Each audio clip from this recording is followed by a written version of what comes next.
Welcome to the Weekly Hangover. My name is Vince, and yes, the camera does add 10 pounds. And my name is Ian, and I need a new dressing room.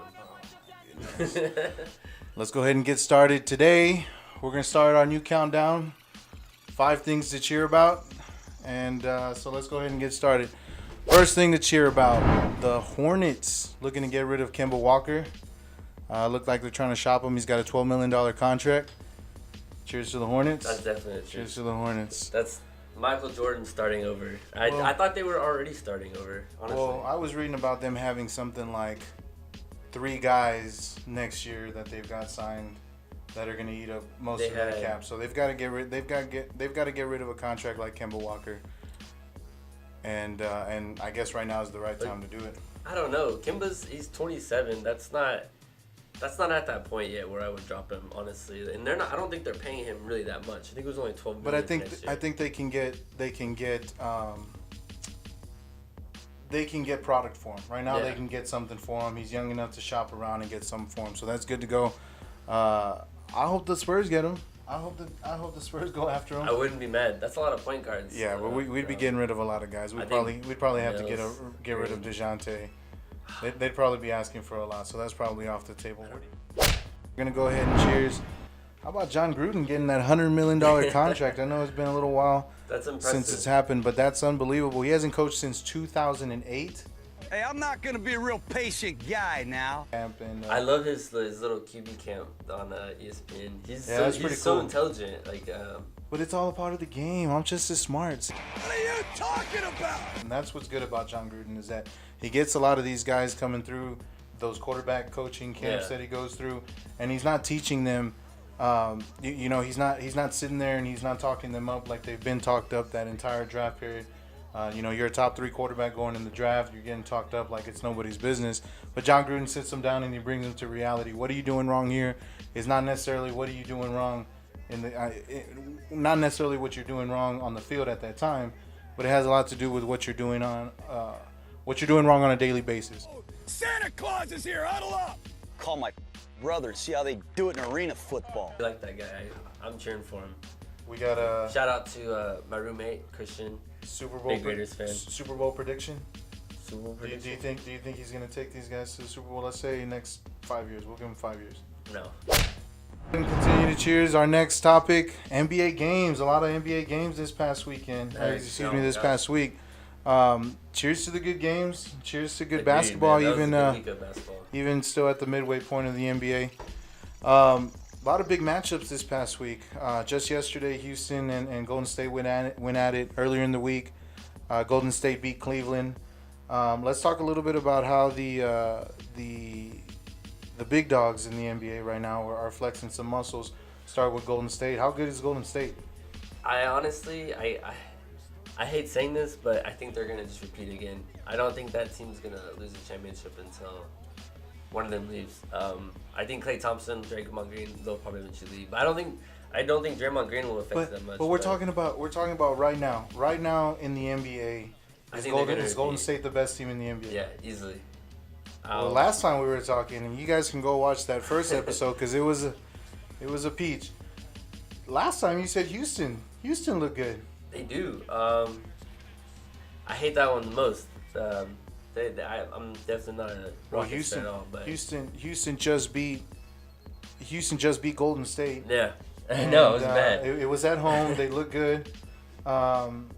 James Harden is a playmaker and he scores a lot whenever he wants. And that's a threat. And Chris Paul brings a lot to the table, especially when it comes to the Spurs. And I know you guys are a lot of Spurs fans that may be local. And Chris Paul for years has been doing this up like nobody's business. So it's tough to bet against those guys, but they're the Rockets. Cleveland this week. They got to play. I think they got beat twice this week. They got beat twice this week, and it was rough for both of them. I know I saw some article somewhere that James is getting mad at this point. Like, LeBron James, biggest crybaby in the NBA. Biggest? He's up there. Yeah. Top 5? Top 3? Top 5 for sure. Top 3? I believe it. So LeBron James is 6'8", 260, and he plays every position for his team. He's got Derrick Rose on his team. He's got Kevin Love on his team. He's got he's got some playmakers on this team. Let's just say that. They're not doing well. They're blowing big leads. They're losing to the top talent in the NBA. They're not doing well. And he points the finger. What's that about? The Spurs stumbled a bit this past week, even losing today to the Pacers at home. That's 3 losses for them at home. I read a stat somewhere they're 11-13 right now against teams that are over 500. We're not doing so hot. We went from second to fourth pretty quick. Probably within a week and a half. Mm-hmm.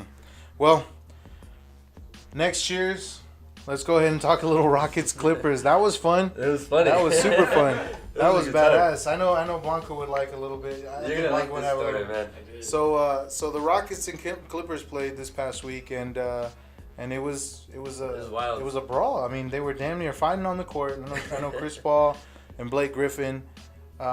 Blake Griffin had a funny soundbite, something along the lines of Trevor Ariza asking him if he was going to go to his birthday party, and Blake Griffin replied that he would see if he would make it. But they're making a big fiasco about this on the court. So they get off the court, and everything is good. And apparently, Chris Paul dug a tunnel in his previous career in the Clippers, or he knew a back way around somehow, some way to the Clippers locker room. Yeah. And these guys are trying to fight him. These guys, mind you, we're talking about Trevor Ariza, who's like 6'12" or 6'8", excuse me. You know, we're talking about Chris Paul, who used to be a part of the Clippers organization, tracking down Austin Rivers and Blake Griffin. These guys are trying to fight. God. Valley, what happens? Let's do this in a 3-on-3 fight. You, Chris Paul, Trevor Ariza, me, Blake Griffin, and Jordan. And no, we'll get Austin Rivers because he was in the mingle. Who wins that fight? All right. Trevor Ariza's probably like 120 pounds, so he's out. I doubt he's 120 pounds. He's so skinny. He's 6'7", 6'8". He's not 120. Well, okay, 180 pounds, whatever. He would look like Manute Bol. He does look like Manute Bol. I don't think he's so aside from who wins that fight, because whatever team I think Blake Griffin takes all 4 of them at once. Blake Griffin is a gigantic person. He's a big human being. I don't know why the hell they were trying to find him. But what's this about leaving him in a back way? Was there not some kind of security officer sitting there? But it had to have been his credentials. Chris Paul must have walked up to him and said, "Hey." I think it's just a tunnel, and there's not a lot of people down there. And he got riled up. Trevor Ariza was like, "Let's go, man. Let's go get him." And Chris was like, "All right, I'll show you the way." But why are these guys fighting? Why are these guys fighting? And these are NBA players. It was Austin Rivers' fault. Austin Rivers was on the sideline with a boot on, and he was talking. Okay. He was talking a lot of mess. So let's go fight the guy with the boot? That's what they said. Oh my God, that's unbelievable. That's another reason I hate the Rockets. Grown ass men looking to fight people. That's unbelievable. The best part was that Clint Capella didn't know where the other 4 of them were, and he went around to the front door of the locker room and knocked on the door. There you go. And the trainer opened it, gave him one look, and shut it right back in his face. But our final cheers for today, the conference champions, this one's done with sorrow. The damn New England the New England Patriots got the win today earlier in the day, and the Eagles put on a show here in the NFC Championship later in the evening. Let's break it down first. First game first. Tom Brady had a cut on his hand. I guess it wasn't a big enough deal because he took his team to the Super Bowl. What do you have to say about that game we saw earlier? Dude, I hate Tom Brady so much.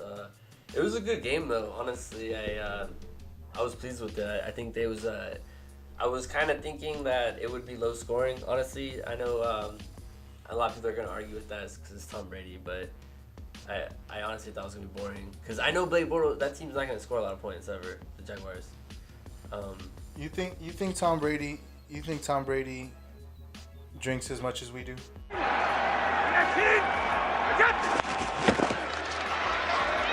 Brady has time, has his man, it's Cooks.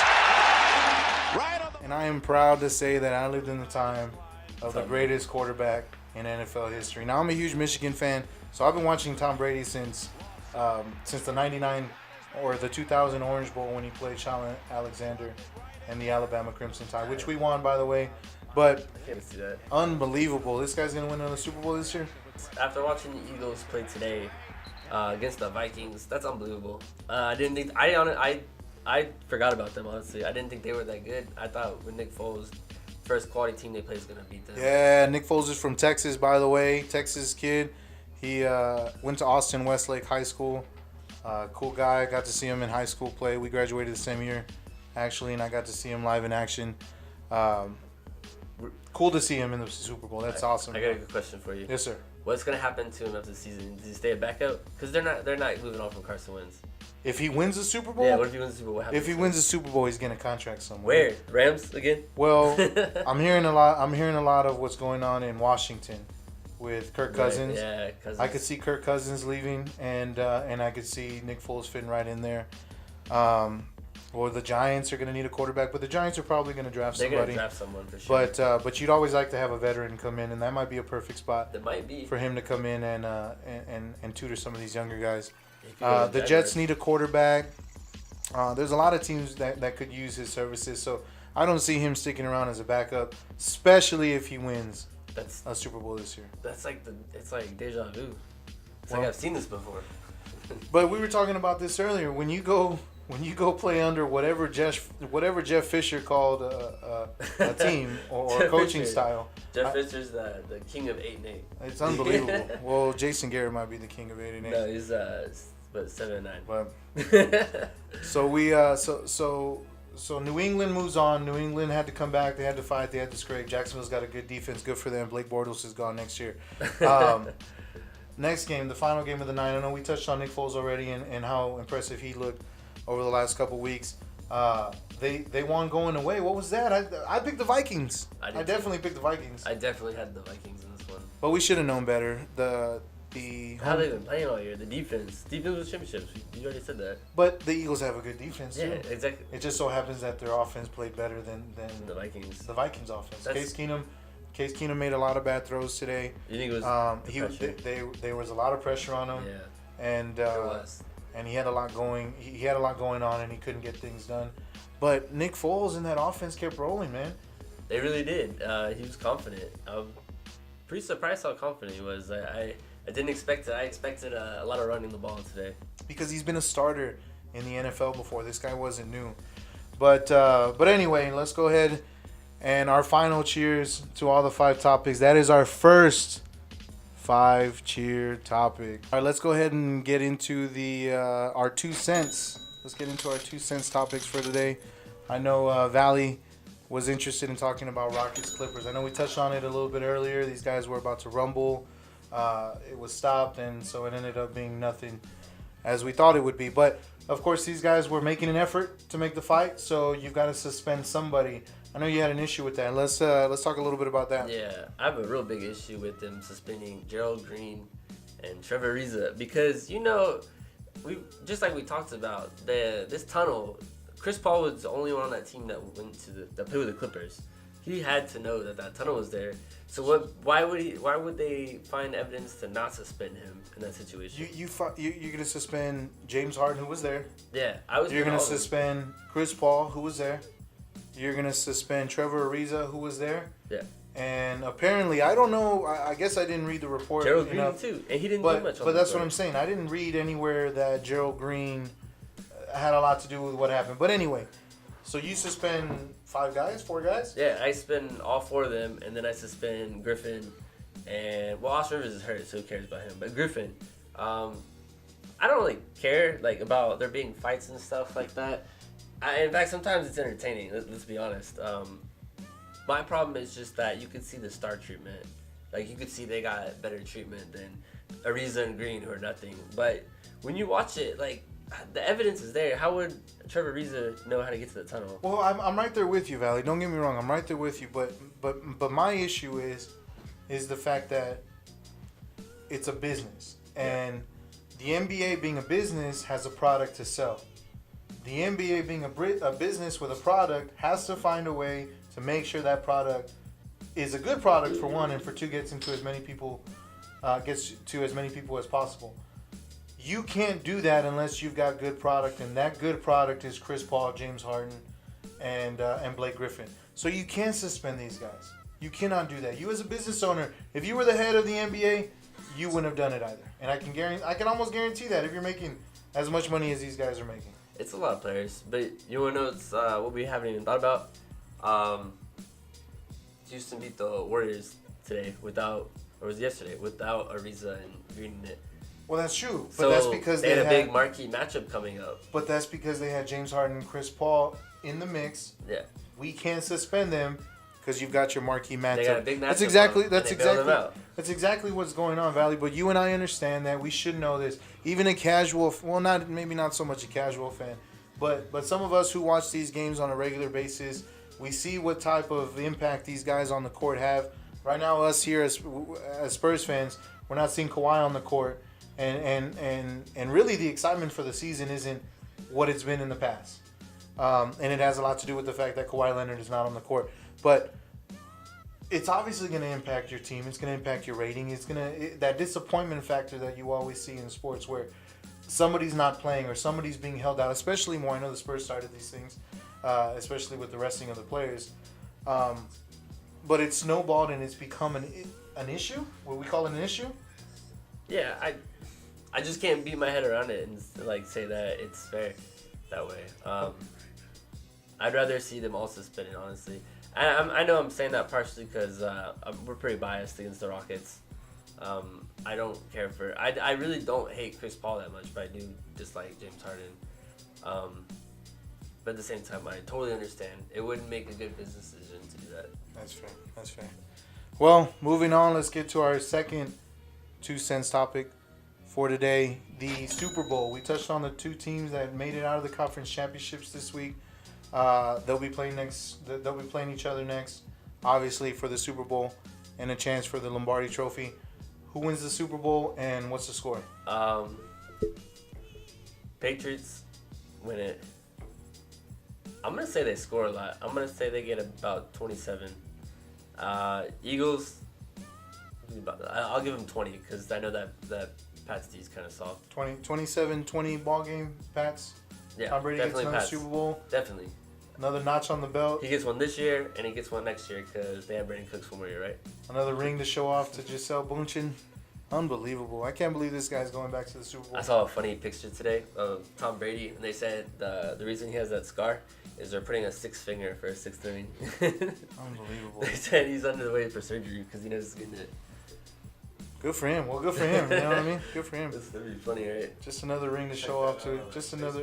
Just another ring to show off to his supermodel wife. Ridiculous. His wife is a supermodel, Victor.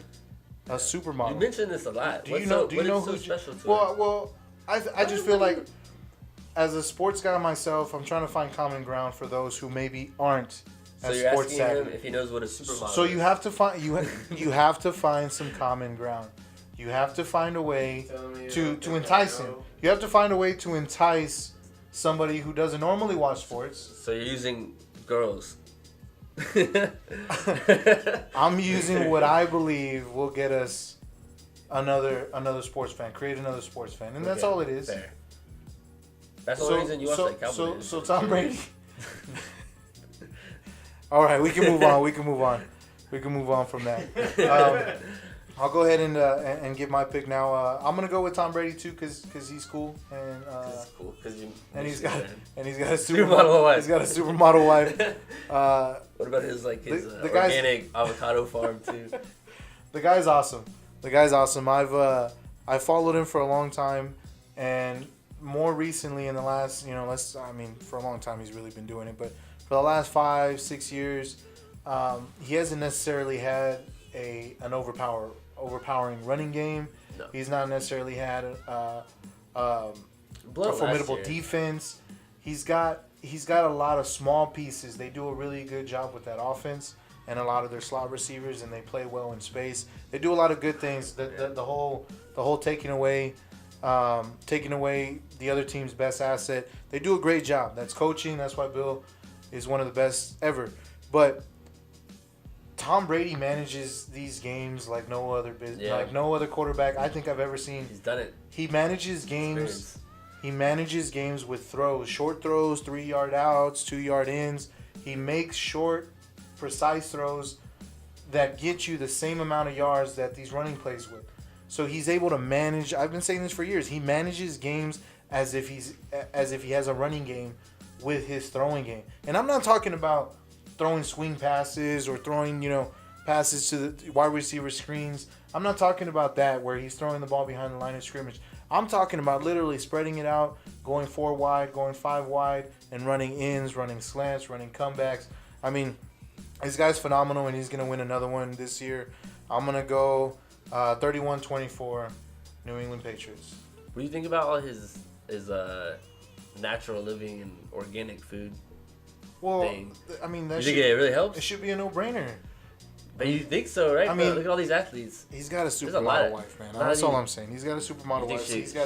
She cooks for him. He's doing something right. But I definitely think his eating habit has a lot to do. I'm chubby right now.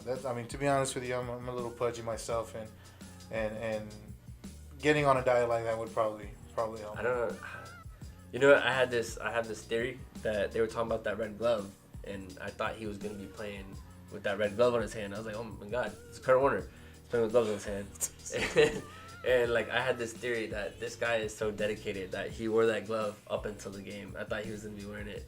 Like, he slept with it, he showered with it, everything, just so he could get used to it. Isn't that something Tom Brady would do? Tom Brady? I suppose. That's something he would totally do, man. He's like, if he had stitches, he was probably doing He's like the character. He's like the character actor of football. Like, does that make sense? Like, he knows what he has to do, and he gets so into it and like dives into it head first. I think that's why him and Belichick are so successful, because Belichick, he comes in there and he challenges Brady every week. He's like, you're going to be playing a completely new defense this week, and how are you going to beat that defense? And he puts it on Brady to figure it out, and then of course he guides him. He's coach. You can even hear that when Brady talks. He's like, and coach told me to do this, and coach told me that. But I think that really he just challenges him, and because he has that personality that he loves it. He thrives under that. Yeah. And some guys have it, and some guys don't, and that's why you got that's why you don't have everybody being inducted into the NFL Hall of Fame. First ballot. Unbelievable. And our final 2 cents topic of the day. I'd like to get y'all's take on your first drunk experience. Your first time you were ever drunk. Oh, man. Let's talk a little bit about that. Blanco, what did you get? Victor, what did you get drunk on? And what was the experience like? Scoot over. Let me get in here. Let me scoot on in here. We got about 5 minutes, so I'm gonna throw this in here. Make sure we Thanks. cover all. I'm glad I get to sit in Valley's lap. I need you to cover all angles. I need to hear the juiciest. Juicy part. The juicy parts? Well, maybe not the juiciest of juiciest. Maybe leave some of the juicy. Maybe when I'm 21. Okay. So the first time I drank, when I was 21, we were out downtown. Can you Man, I'm gonna hit this that's audio fine, box. That's fine. Well, I'll just sit in his lap. It's cool. Don't So we're like strolling downtown, and I'm out of it. I don't really know where I am. So this is all this is a supposed. You're too damn big, bro. Yeah. So we're walking downtown, and apparently I just hulked out and tore a street sign straight out of the freaking ground. Goodness. Jesus. That's the story. I got a better one of him. Yeah. You want to hear a better one of him? That's what we probably should have done. We should have probably just gone to Valley. Hey, but I know, straight man. for the sources. I got a good one of him. It's pretty funny. We were crossing the street near a highway, and Blanco's drunk ass like pretends to get hit by a car. Like he hits the car and rolls off of it.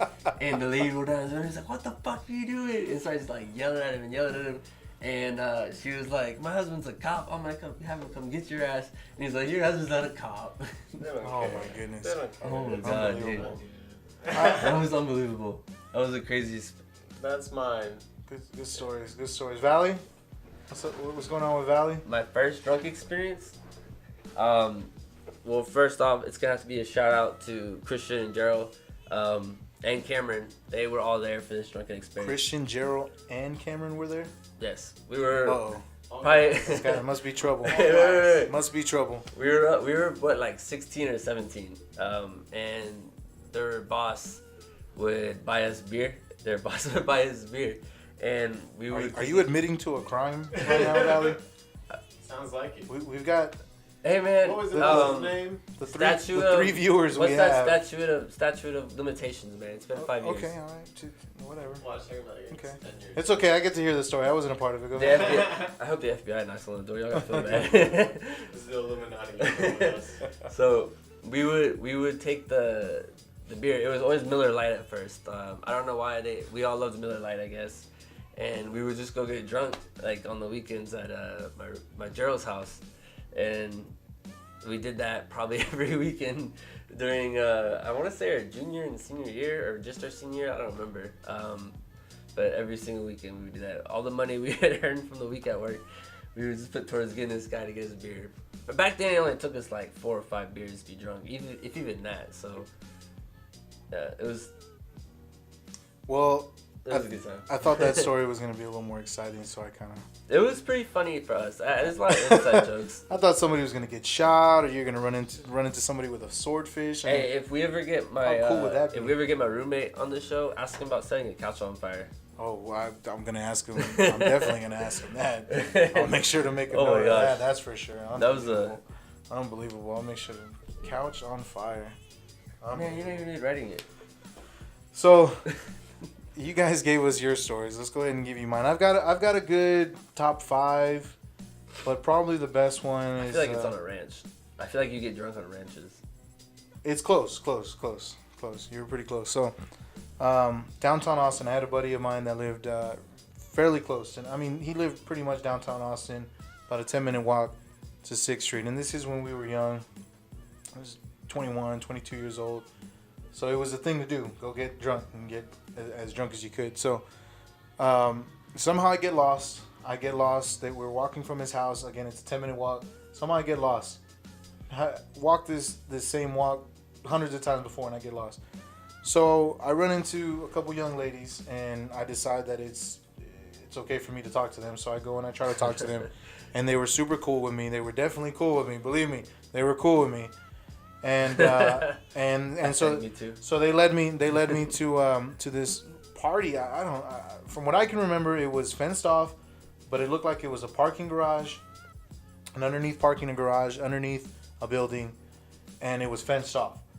And they were charging at the gate, so I walk into the gate and I give $10, and I have no idea why I gave the $10. He said $10, so I gave him $10, and I followed the girls in. That was just his neighbor, man. So we walk in, and people were taking shots, and there's lights going around, and people were dancing with their glow sticks, and it was pretty festive. So I'm having a good time. I'm talking to these girls. They were talking to me. Turns out it's a couple. Turns out they're. Oh, nice. They finally were honest with me, and they told me that they were a couple, or they lied to me. I mean, I guess it could have gone either way. So they tell me they're a couple, and it turns out that I'm at some sort of gay pride type party. I don't know what it was, but it was free alcohol. It was a $10 cover. The How old $10 were that you I for covered. this? I was probably like 22, maybe. That was the first time you got drunk? No. Oh, we were talking about the first time. We were talking about. Man, that was like a 10-minute Okay, story. so this story was great. Your time's up. So this story ends with me talking to the people at the party. I mean, and reaching over to a dumpster and texting. My phone falls in. I fall into the dumpster chasing, and I fall asleep. I wake up a couple hours later. In the dumpster. I get out. I get out of the dumpster. Oh my goodness. The guy at the gate is watching. I guess watches me that whole time, or saw that I fell in, and gives me my $10 and sends me on my way. What are you drinking anyway? I was drinking a little bit of Crown and Sprite. Crown Sprite. That's cool. We don't want any. I know. I wouldn't mind some. I'm done now. That was it. That was the last of that Sprite. It was only half.